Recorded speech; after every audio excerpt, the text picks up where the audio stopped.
అతి పరిశుద్ధుడా స్తుతి నైవేద్యము నీకే అర్పించి కీర్తింతును.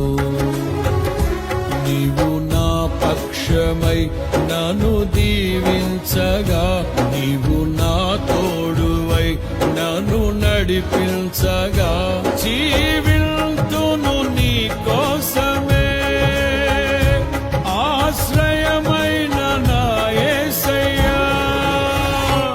అతి పరిశుద్ధుడా స్తుతి నైవేద్యము నీకే అర్పించి కీర్తింతును. అతి పరిశుద్ధుడా స్తుతి నైవేద్యము నీకే అర్పించి కీర్తింతును.